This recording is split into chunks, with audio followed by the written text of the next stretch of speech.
নমস্কার বন্ধুরা, ক্যাটিটিকি চ্যানেল ব্লগে তোমাদেরকে অনেক অনেক স্বাগত এবং অনেক অনেক ভালোবাসা জানিয়ে আমি আমার ভিডিওটা শুরু করতে চলেছি। আশা করি তোমাদের ভালোই লাগবে। ঢেঁড়সের তো আমরা ঢেঁড়স বা ভিন্ডির আমরা বিভিন্ন রকমের রেসিপি আমরা খেয়ে থাকি। তো আজকে আমি তিল ভেন্ডির একটা রেসিপি শেয়ার করবো। তার জন্য দেখো আমি ভেন্ডিগুলোকে এইভাবে কেটে নিয়েছি। যেসব ভেন্ডিগুলো একটু বড় সেগুলোকে 3 ভাগ করে নিয়েছি। এবার প্রথমে আমি গ্যাসটা অন করে দেবো। দেখো একটা প্যান আমি বসিয়ে দিলাম। এখানে আমি দেখো 2 চামচ সাদা তিল নিয়েছি। তিলটাকে এবার আমি সামান্য ড্রাই রোস্ট করে নেব। খেতে কিন্তু দুর্দান্ত হয় বন্ধুরা। সামান্য ড্রাই রোস্ট করে আমি এটাকে মিক্সিতে পেস্ট করে নেব। আর তিলটা খাওয়া আমাদের স্বাস্থ্যের পক্ষে খুবই উপকারী। তিলটাকে হালকা আমি ড্রাই রোস্ট করে নিচ্ছি। আর বন্ধুরা, আমার আজকের এই ভিডিওটা যদি তোমাদের ভালো লাগে তাহলে অবশ্যই লাইক, কমেন্ট, শেয়ার এবং সাবস্ক্রাইব করার অনুরোধ রইল। আর যেসব নতুন বন্ধুরা আজকে ফার্স্ট টাইম আমার চ্যানেলে ভিজিট করছো এবং আমার চ্যানেলটিকে এখনও অবধি সাবস্ক্রাইব করোনি, তারা পাশে থাকা বেল আইকনটি ক্লিক করে রেখে দিও, যাতে করে আমার ভিডিও ছাড়ার সাথে সাথে নোটিফিকেশন তোমাদের কাছে পৌঁছে যায়। পুরনো নতুন সব বন্ধুদের জানাই অনেক অনেক ভালোবাসা।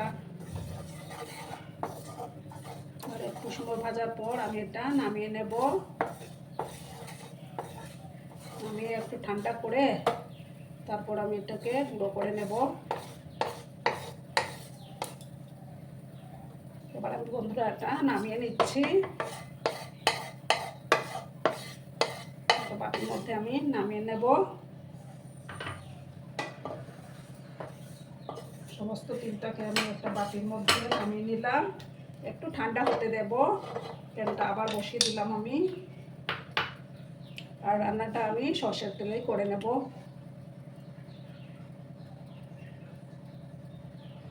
তেলটাকে প্রথমে ভালো করে গরম করে নিতে হবে।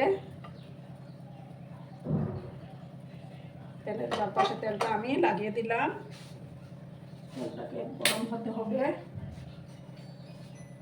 বন্ধুরা, তেলটা গরম হয়ে গেছে। এবার আমি ভেন্ডিগুলোকে একটু ভাজবো।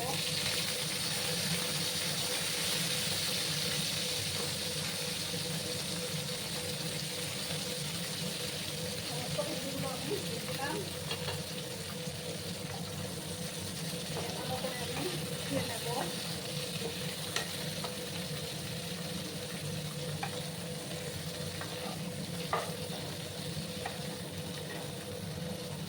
এই রেসিপি কিন্তু ভাত, রুটি, পরোটা সব কিছুর সাথে ভালো লাগবে খেতে।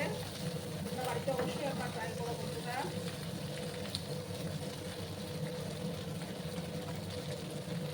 এবার আমি সামান্য একটু হলুদের গুঁড়ো,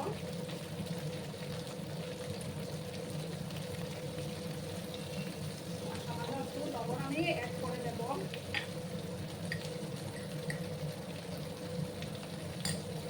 দিয়ে ভালো করে আবার আমি মিশিয়ে নেব।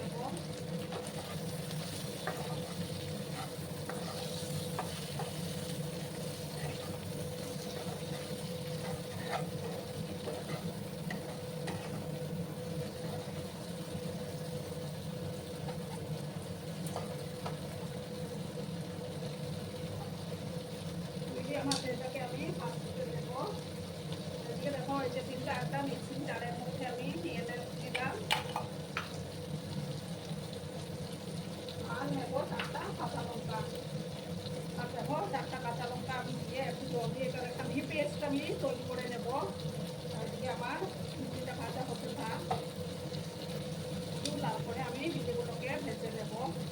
বন্ধুরা, আমার মশলার পেস্টটা তৈরি হয়ে গেছে। তিল বাটাটা করে নিয়েছি। এবার আমি আবার নাড়াচাড়া করে দিচ্ছি।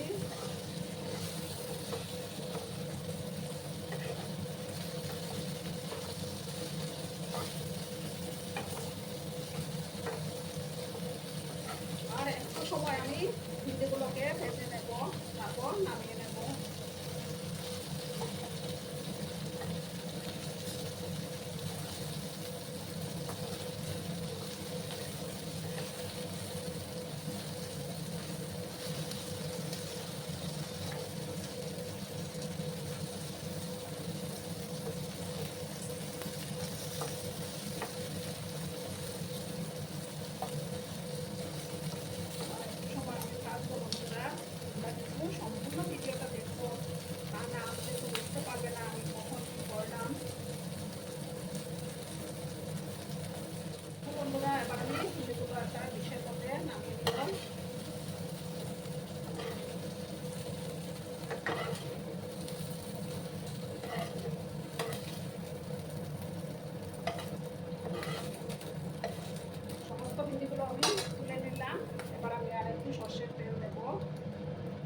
সর্ষের তেলে করলেই দারুণ লাগবে খেতে। দেখো একটা শুকনো লঙ্কা আমি দিয়ে দিলাম।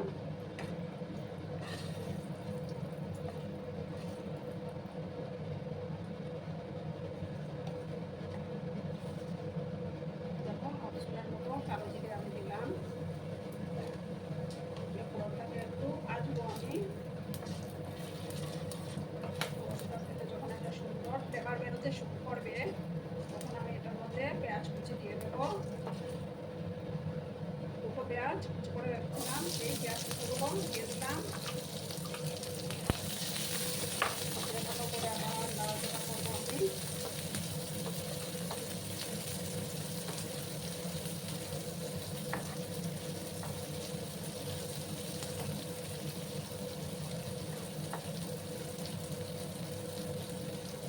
পেঁয়াজগুলোকে একটু লাল করে ভেজে নেব।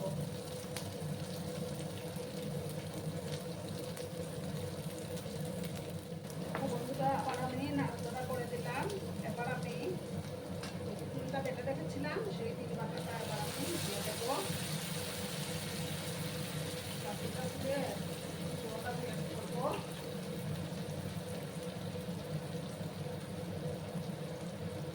সামান্য একটু হলুদের গুঁড়ো দেবো।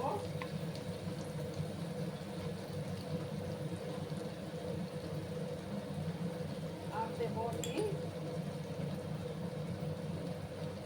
হাফ চামচ থেকেও কম জিরে গুঁড়ো দিয়ে দিলাম। আর দেবো একটু কাশ্মীরি লঙ্কার গুঁড়ো।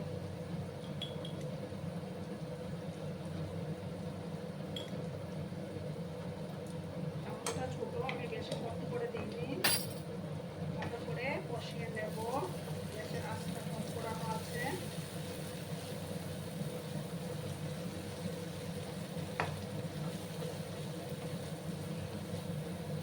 ভালো করে আমি এটাকে কষিয়ে নেব।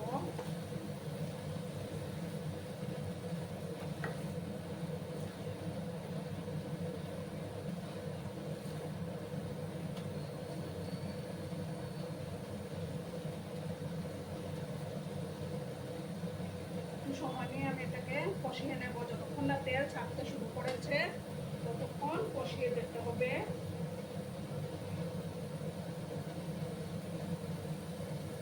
দেখো বন্ধুরা আবার আমি নাড়াচাড়া করে দিলাম। এবার আমি মেথিগুলো অ্যাড করে দেবো।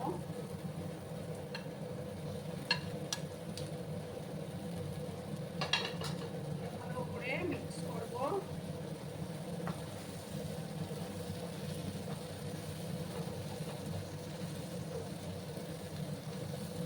সামান্য একটু জল আমি অ্যাড করে দিচ্ছি বন্ধুরা।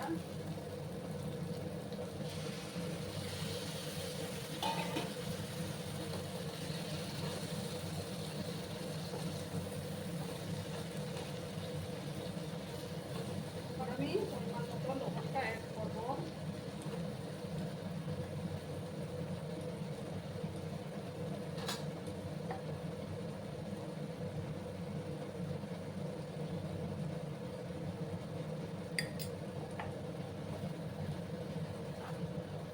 ভালো করে আবার আমি মিক্স করে নিলাম।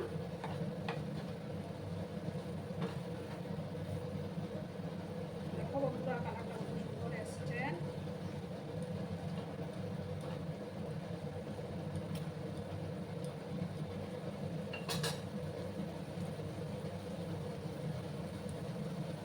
এবার আমি এটার মধ্যে একটা বেশি ঝোল হবে না, সেমি গ্রেভি টাইপের হবে, গরম জল দিচ্ছি আমি। গরম জল দিলে রান্নার টেস্টটা দ্বিগুণ বেড়ে যায় বন্ধুরা। প্লাস সবজিগুলো দারুণ সুসুন্দর হয়।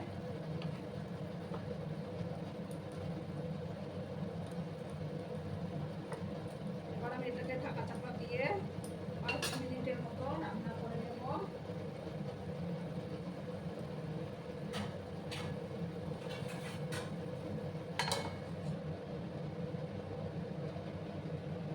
বন্ধুরা এবার আমি ঢাকাটা সরিয়ে দিলাম।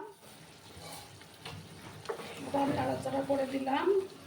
দেখো কত সুন্দর হয়েছে কালারটা। এবার আমি গ্যাসটা অফ করে দিচ্ছি। অফ করে একটু ঢাকা চাপা দিয়ে রাখবো আমি তারপর আমি সার্ভ করে তোমাদেরকে দেখাচ্ছি বন্ধুরা। আমি সার্ভ করে দিয়েছি, কেমন হয়েছে অবশ্যই কমেন্ট করে বলো। কিন্তু তোমাদের এই সুন্দর সুন্দর কমেন্টগুলো পড়তে আমার কিন্তু দারুণ লাগে। আর এতক্ষণ ধরে আমার ভিডিওটার সাথে ও পাশে থেকে আমাকে এতটা ভালোবাসা দেওয়ার জন্য তোমাদেরকে আবারও জানাই অনেক অনেক ভালোবাসা এবং অনেক অনেক ধন্যবাদ। ততক্ষণে তোমরা সবাই খুব ভালো থেকো, সুস্থ থেকো, আনন্দে থেকো। আর আমার ভিডিওটার কোনো অংশেও যদি তোমাদের একটুকু ভালো লাগে তাহলে অবশ্যই লাইক, কমেন্ট, শেয়ার এবং সাবস্ক্রাইব করার অনুরোধ রইল, এবং তোমাদের আত্মীয় পরিজনদের মাঝে শেয়ার করে দেওয়ার অনুরোধ রইল। ততক্ষণে খুব ভালো থেকো, ধন্যবাদ।